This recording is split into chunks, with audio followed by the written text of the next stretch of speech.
네, YTN 라디오 이주연의 뉴스 정면 승부 1부 시작합니다. 1부에는 올해 주요 뉴스 정리하는 뉴스 인앤아웃이 준비되어 있죠. 오늘 주요 뉴스 깔끔하게 정리할 김영민 아나운서 나오셨습니다. 안녕하세요. 안녕하세요. 네, 오늘 주요 뉴스의 의미 또 배경까지 해설해드립니다. 이승윤 기자 함께합니다. 안녕하세요. 네, 안녕하세요. 네. 자, 윤석열 대통령이 지난 8.15 경축사에서 비핵화 로드맵으로 담대한 구상을 얘기했는데요. 여기에 대해서 북한 김여정 부부장이 강하게 거부 의사를 오늘 밝혔습니다. 네, 그렇습니다. 윤 대통령이 광복절 8.15 경축사에서 저는 북한이 핵 개발을 중단하고 실질적인 비핵화로 전환한다면 그 단계에 맞춰 북한의 경제와 민생을 획기적으로 개선할 수 있는 담대한 구상을 지금 이 자리에서 제안합니다. 이렇게 밝힌 바가 있습니다. 구체적으로는 북한에 대한 대규모 식량 공급 프로그램, 발전과 송배전 인프라 지원, 국제교역을 위한 항만과 공항의 현대화 프로젝트, 농업 생산성 제고를 위한 기술 지원 프로그램, 또 병원과 의료 인프라의 현대적 지원, 국제 투자 및 금융 지원 프로그램을 실시하겠다라고 밝힌 바가 있는데요. 이제 여기에 대해서 김여정 부부장이 또 무슨 요란한 구상을 해가지고 문을 두드리겠는지는 모르겠으나 우리는 절대로 상대해주지 않을 것임을 분명히 밝혀둔다. 예. 이렇게 입장을 밝힌 겁니다. 그러면서 이제 윤석열의 담대한 구상이라는 것은 검푸른 대양을 말려 뽕밭을 만들어 보겠다는 것만큼이나 실현과 동떨어진 어리석음의 급치다. 이렇게 좀 비난 수위를 높였는데요. 제가 있는 그대로 말씀을 드렸습니다만 김 부부장의 좀 날선 반응 먼저 어떻게 보셨는지 뉴스인 해주세요. 역시 기대가 굉장히 컸던 것 같습니다. 북한이. 그러니까 기대가 크면 이제 실망이 크고 또 실망의 또 표현이 굉장히 좀 참신하잖아요. 네. 전 옛날 삶은 소대가리라는 말도 굉장히 좀 충격이었지만 이 거대한 검푸른 대양을 말려 뽕밭을 만들어 보겠다.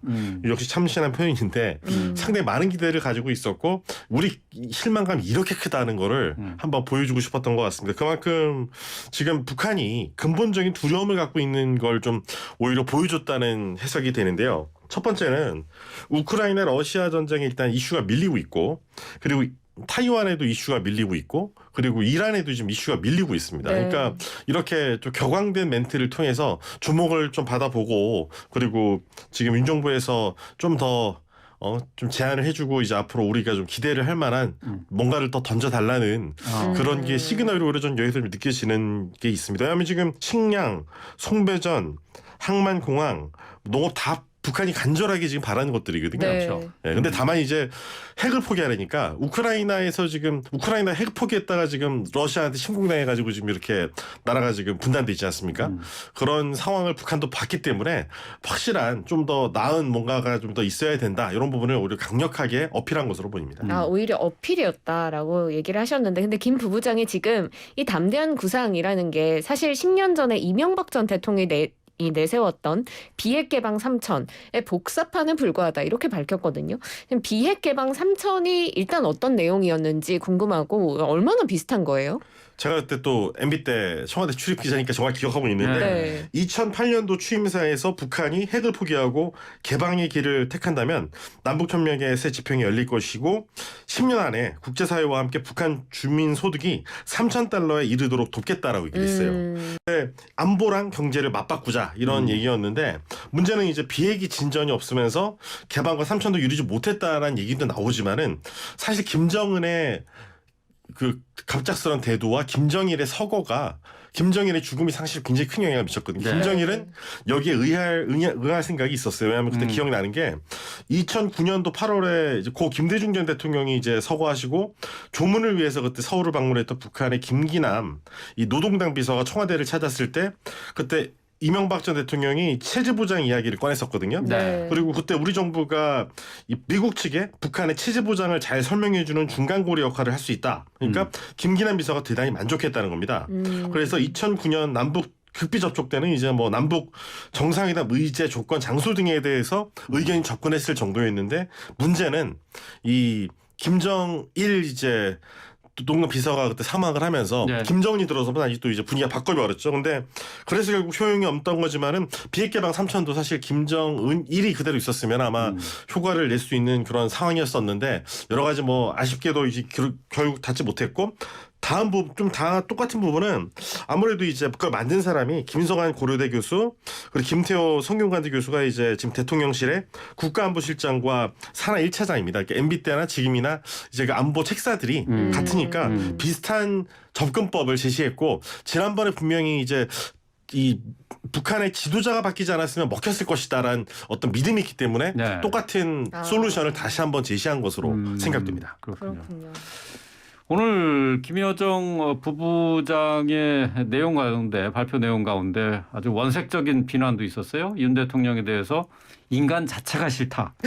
아주 뭐 아니 어떻게 이런 표현을 할 수가 있는지 저는 상당히 놀랐는데. 예, 상당히 그 원색적이죠. 아주 네. 참 그 귀에 쏙쏙 와 닿긴 하는데 그 삶은 소대가리 못지않은 아주 인상이 깊게 남는 표현이에요. 그렇습니다. 일단 김여정 부부장이 남조선 당국의 대북 정책을 평하기에 앞서 우리는 윤석열 그 인간 자체가 싫다면서 제발 좀 서로 의식하지 말며 살았으면 하는 것이 간절한 소원이다 이렇게 말했습니다. 네. 그러면서 이제 우리 정치 문제에 대해서 직접적으로 발언하기도 했는데 정령 대통령으로 당선시킬 인물이 이게 제가 직접 인용입니다. 제 네. 의견 전혀 아닙니다. 예. 저 윤 아무개밖에 없었는가라고 하는가 하면 또 가뜩이나 경제와 민생이 엉망진창이어서 어느 시각에 쫓겨날지도 모를 불안 속에 살겠는데 라면서 우리 정치 문제를 좀 조롱하기도 했습니다. 뭐 일단 대통령의 실명을 직함 없이 거론하는 것만으로도 사실 신뢰다라는 이야기가 있는데 그걸 훨씬 넘어서서 이제 대놓고 비난을 했습니다. 김 부부장이 왜 이렇게까지 하는 걸까요? 일단 저자세로 나설 생각이 전혀 없다 이런 걸 분명히 보여주는 거고요. 네. 일단 진보에서 보수로 대통령이 바뀌었거든요. 그러면 북한 입장에서는 갑자기 윤석열 대통령이라 그러면은 정상적인 언사를 써버리면 오히려 뭔가 기대감을 엄청 보여주고 우리가 저자세로 간다는 걸 보여줄 수 있는 거거든요. 네. 그러니까 오히려 옛날에 이제 문 대통령한테 삶은 소대가리라고 얘기를 했던 게 있잖아요. 그러니까 그 궤를 이어서 가려면은 또 보수로 바뀌었고 난 네가 정말 싫어, 난 보수가 싫어라고 이제 강조를 하려면 이 정도 표현은 해줘야 되는 거죠. 그래서 저는 북한 언사를 보면서 역시 예상대로 하는구나. 얘네들은 참 예상을 저버리지 않는다는 생각이 들었고요. 그만큼 대신 이제 앞으로 정상적인 뭐 윤석열 대통령이라는 그런 표현이 나온다면 뭔가 좀 기대를 엄청 한다. 이렇게 우리가 오히려 예측할 수 있는 거죠. 그러니까 지금 이렇게 뭐 삶은 수대가리 아니면 더 심한 얘기가 나오더라도 놀랄 것도 없고 이거는 북한은 원래 그런 나라고 그렇게 무례한 나라고 원래 그런 언사가 기본이 돼 있는 게 김여정이거든요. 그러니까 김여정이 그러라고 나와서 김정은의 입을 하고 있는 거거든요. 왜냐하면 김정은이 그런 얘기를 해버리면은 외교를 못 하잖아요. 근데 그러네요. 아니 내가 한 게 아니라 내 동생이 저런 망발을 저질렀다라고 둘러대보는 그만이기 때문에 지금 마음껏 이제 이런 표현을 써도 사실 무방한 거죠. 근데 점잖고 좋은 얘기는 김정은이 나와서 할 겁니다. 그러니까 이제 욕바가지를 대신 이제 옛날 김수미처럼 저 욕쟁이 할머니처럼 이제 캐릭터를 잡은 거죠. 김여정은 좀 그렇게 판단하고 있습니다. 그렇군요. 그런데 이제 북한이 윤석열 대통령 취임 100일인 지난 17일에 순항 미사일을 또 발사하지 않았습니까? 근데 여기에 대해서 김 부부장이 이제 우리 측이 발사 시간, 시점도 제대로 파악을 하지 못하고 있다. 이렇게 언급을 했는데 구체적으로 어떤 식으로 얘기를 했냐면 참으로 안 됐지만 하루 전 진행된 우리의 무기시험 발사 지점은 남조선 당국이 서투르고 입바르게 발표한 온천 일대가 아니라 평안남도 안주시의 금성다리였음을 밝힌다.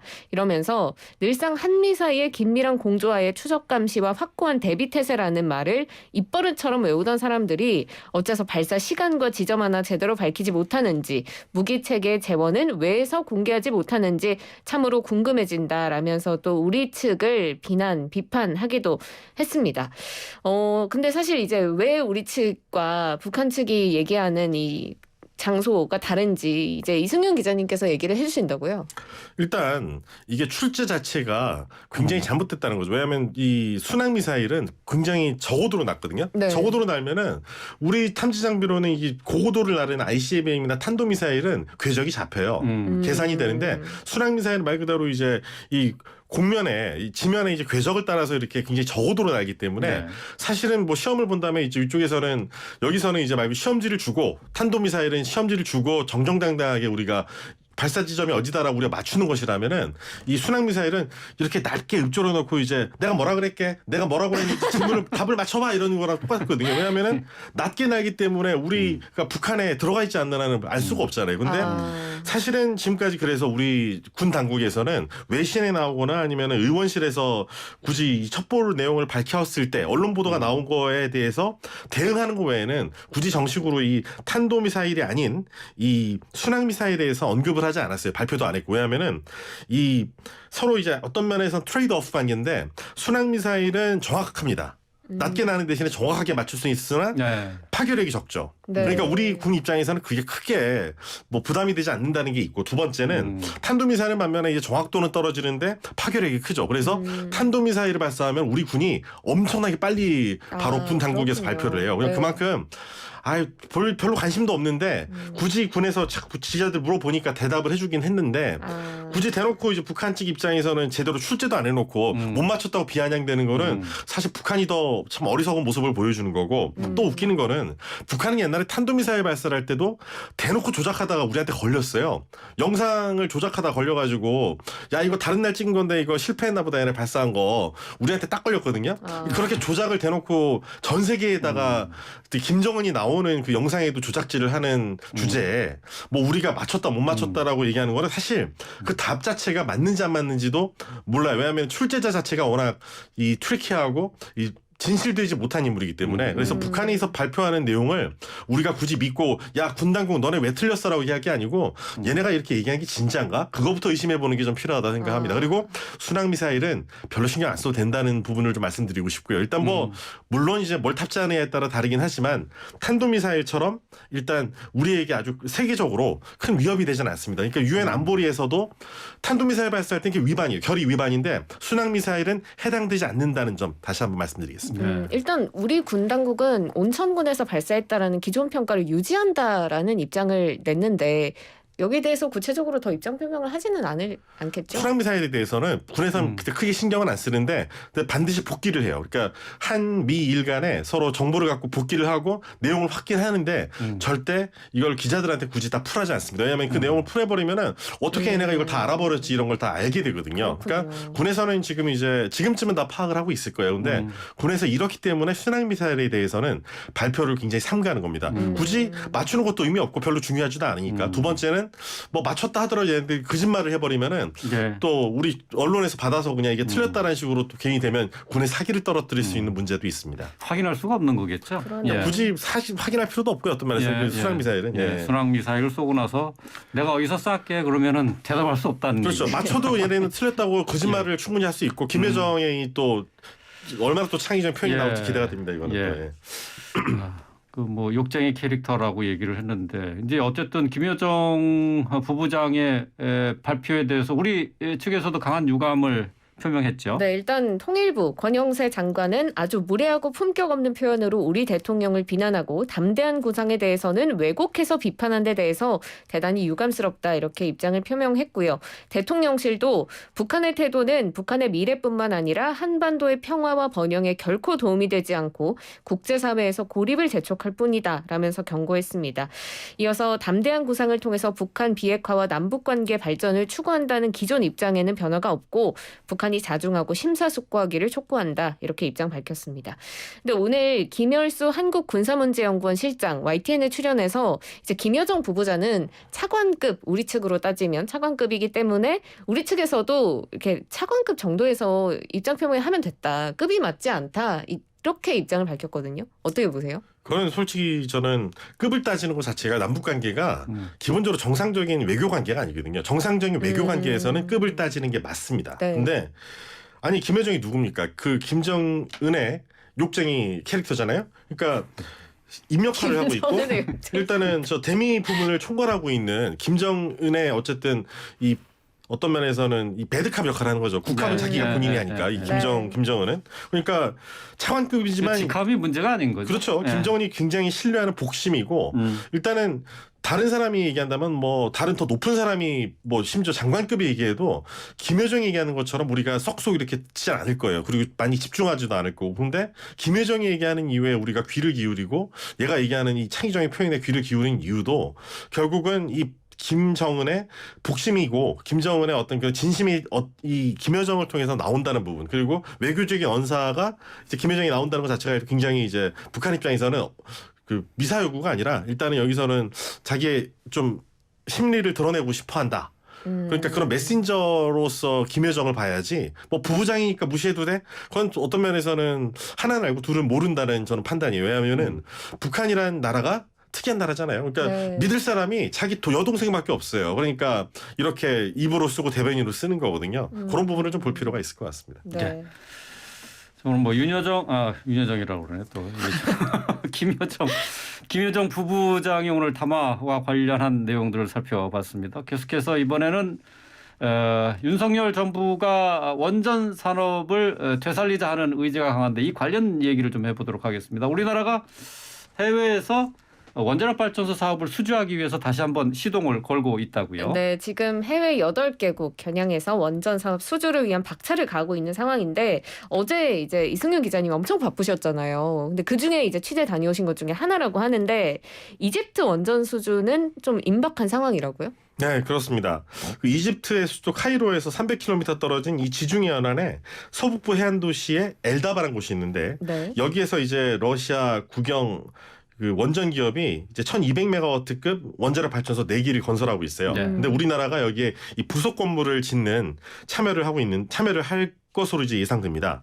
한국 수력 원자력이 이제 원전 터빈 건물을 비롯해서 사업 규모로는 한 1, 2조 원 정도 규모의 2차 개통 사업을 따내는 건데요.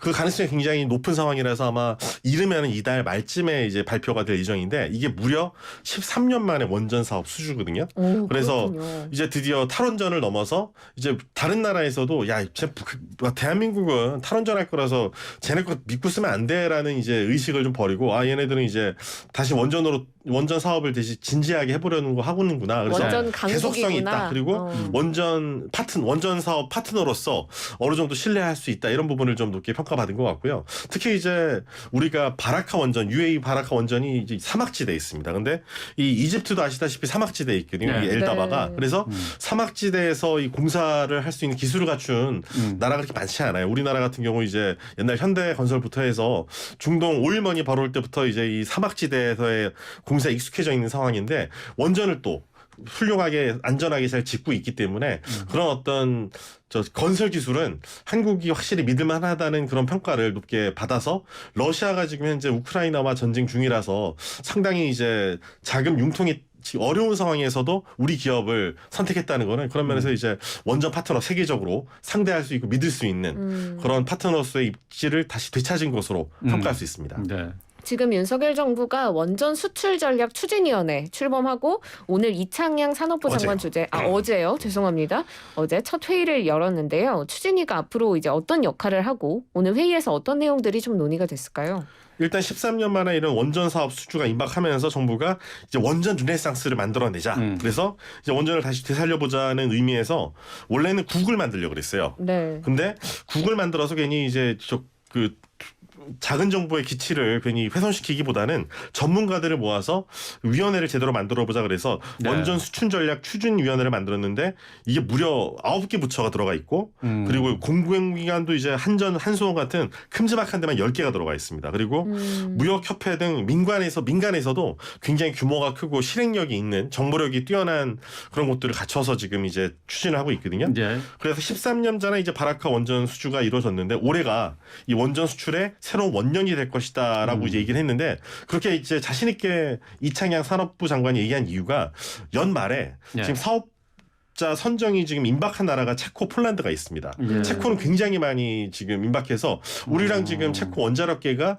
SMR이라고 이제 소형 원자력 모듈 네. 이제 사업도 같이 이제 하기로 지금 얘기가 됐고 우리가 이제 한수원에서 그 대학생 봉사단을 보냈거든요. 그 네. 지역에. 그래서 네. 지금 지역 민심을 잡는데 이제 하고 있는데 그 정도면 어느 정도 텃밭 다지기에 들어갔다 볼 수 있는 부분이 있고 폴란드는 제가 직접 다녀왔습니다만 주 폴란드 이제 한국 대사님 말씀으로는 굉장히 이제 그러니까 원전에 네. 관련해서 폴란드 원전에 진출하는 부분 관련해서 긍정적인 분위기가 지금 감돌고 있다. 이런 부분을 제가 직접 우크라이나 전쟁 전에도 들었기 때문에 네. 그러니까 아마 관심이 높을 것 체코와 같아요. 폴란드 쪽의 원전 수출은 네. 가능성이 상당히 높고 그렇습니다. 연말에 어쨌든 이 결과가 나올 것으로 예상할 수 있다는 그렇습니다. 얘기죠. 예, 네. 알겠습니다. 오늘 주요 뉴스 여기까지 정리하도록 하겠습니다. 김영민 아나운서, 이승윤 기자와 함께했습니다. 고맙습니다. 고맙습니다. 감사합니다.